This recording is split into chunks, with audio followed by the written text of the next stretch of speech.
Alors bonjour mes amis, je ne sais pas si vous retrouvez le nom de ce lieu où on est déjà venu quelquefois. Alors c'est le sanctuaire Mère-Reine des Cœurs qui est à Chersey. Et aujourd'hui, on s'y retrouve une fois de plus pour accueillir la parole de Dieu. Notre premier texte est du livre de Daniel. La nuit, au cours d'une vision, moi, Daniel, je regardais, des trônes furent disposés et un vieillard prit place. Son habit était blanc comme la neige. Alors, comme vous voyez, je ne suis pas ce vieillard. Je partage avec lui le grand âge, mais pas le vêtement blanc. Et ses cheveux de sa tête, comme de la laine immaculée. Voilà un deuxième signe qui pourrait m'associer à notre ami. Et là, on nous dit qu'il y avait des milliers le servaient, des myriades de myriades se tenaient devant lui. Alors, il prit place et on ouvrit les livres. Et une des réalités qu'on va nous dire, c'est que domination lui fut donnée, gloire et royauté. Tous les peuples, toutes les nations et les gens de toute langue le servirent. Alors, on a l'impression que ce vieillard, il prend beaucoup de place. Mais en vérité, c'est une très belle image de la réalité de Dieu. Et je serais porté, moi, dans ma foi, à vous dire de Dieu le Père. Sa domination est une domination éternelle. C'est sûr que nous, tant qu'on entend le mot domination, ça nous fait un petit peu peur, parce que on n'aime pas les dominants. Mais cette domination-là, elle est très spécifique, je dirais. C'est une domination sur le mal. Alors, lorsque le mal est maîtrisé, on peut marcher d'un cœur léger et sentir qu'on va être affranchi de la douleur, affranchi du non-sens, affranchi de ne pas savoir où on s'en va. Et cette domination éternelle ne passera pas et sa royauté, elle ne sera pas détruite. Et cette royauté, c'est une royauté où s'établit la justice, la paix et l'amour. Et il y a déjà tout le mystère de la croix qui nous est annoncé à travers cette parole de Daniel et qui fait aujourd'hui encore notre joie parce qu'on sait qu'on est sous le regard et sur la bienveillance de ce roi qui ne veut pas nous perdre, mais qui veut nous sauver. Alors, et la deuxième lecture, c'est un texte de Pierre. À ce moment-là, moi, ça va bien pour moi, j'ai le prénom en commun. Alors, bien-aimé, ce n'est pas en ayant recours à des récits imaginaires, sophistiqués, que nous vous avons fait connaître la puissance et la venue de notre Seigneur Jésus-Christ. D'ailleurs, je ne sais pas si Pierre aurait pu tenir ce type de langage. Il y avait plus une formation au monde des affaires, puis à la pêche, qui avait une formation, je dirais, théologique qu'il aurait pu suivre dans les grandes écoles, comme Paul a pu le faire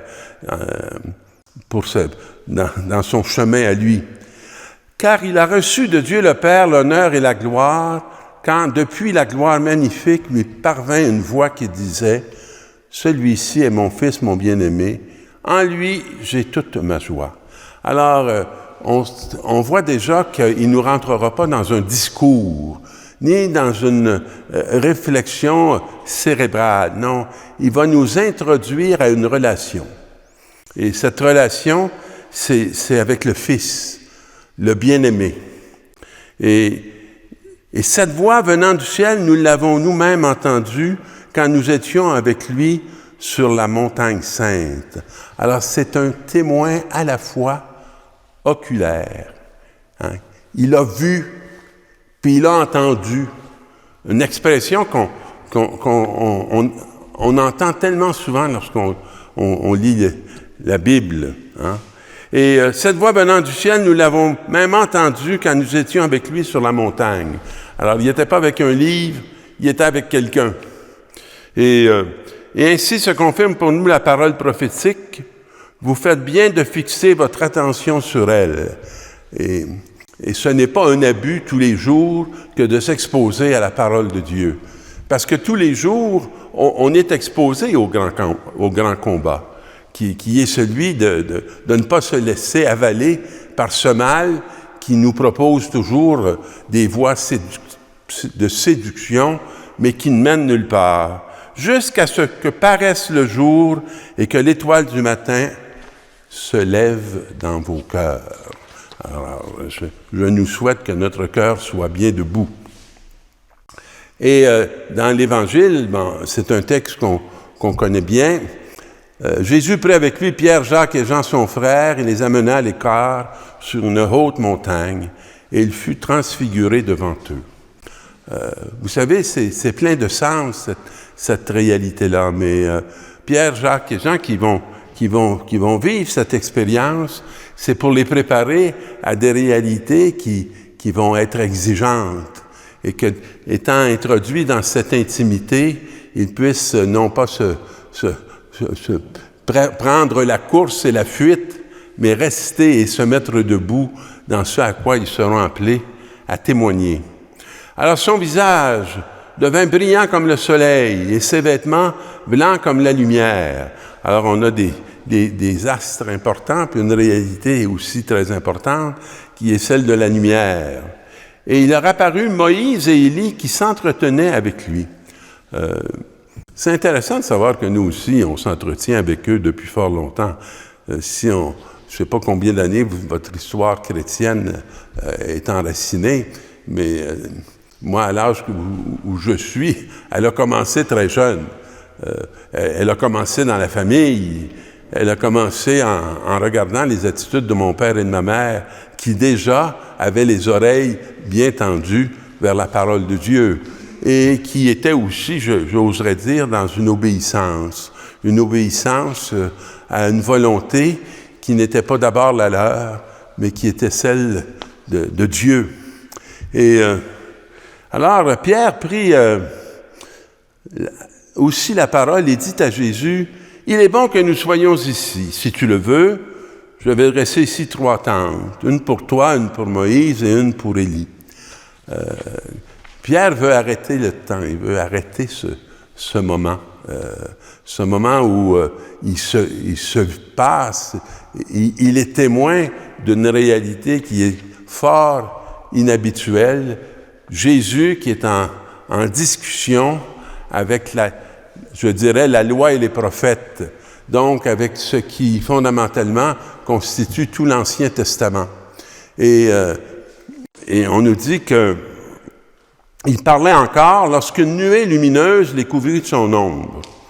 Alors, pendant qu'il parlait encore, il y en a un autre qui a pris la parole, qui est venu se manifester. C'est Dieu. Alors, et voici que de la nuée, une voix disait, « Celui-ci est mon fils bien-aimé. » C'est intéressant, hein? La nuée ne parle que de Jésus. C'est pas pour éclipser Moïse et les prophètes, c'est pour dire que tout est dit en Jésus-Christ et tout est accompli en Jésus-Christ. On ne peut pas lire facilement le Nouveau Testament sans connaître l'Ancien, puis on ne peut pas comprendre le Nouveau Testament sans rencontrer Jésus et sans le laisser éclairer ce qui était déjà annoncé dans l'Ancien Testament.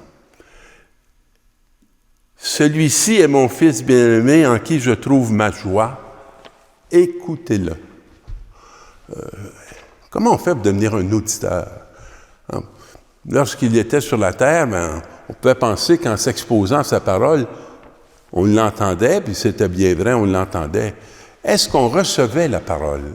Est-ce qu'on recevait ce qu'il venait nous révéler de façon très unique dans sa personne?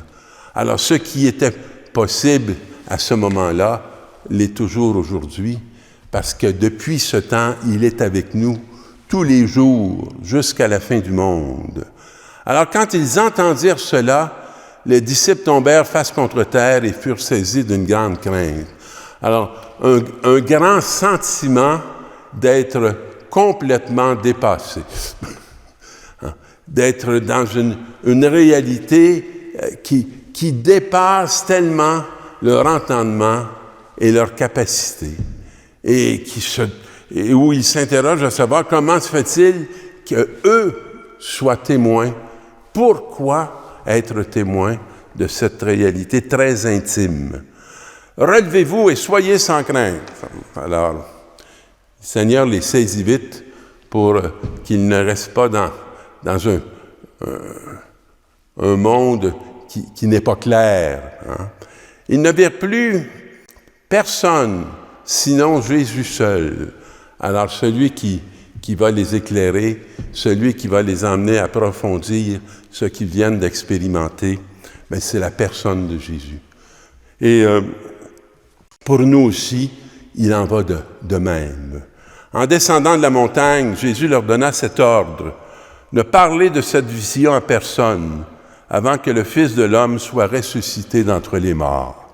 Alors, d'abord, ils n'ont pas dû comprendre ce que voulait dire ressusciter d'entre les morts, mais si l'invitation est de ne pas en parler, c'est pour ne pas déformer la vision et la saisir, non pas au niveau de nos têtes, mais au niveau de la révélation que Jésus a à nous faire, pour qu'on soit capable d'être les témoins auditifs et même ce que nous avons vu, ce que nous avons entendu, nous vous l'annonçons.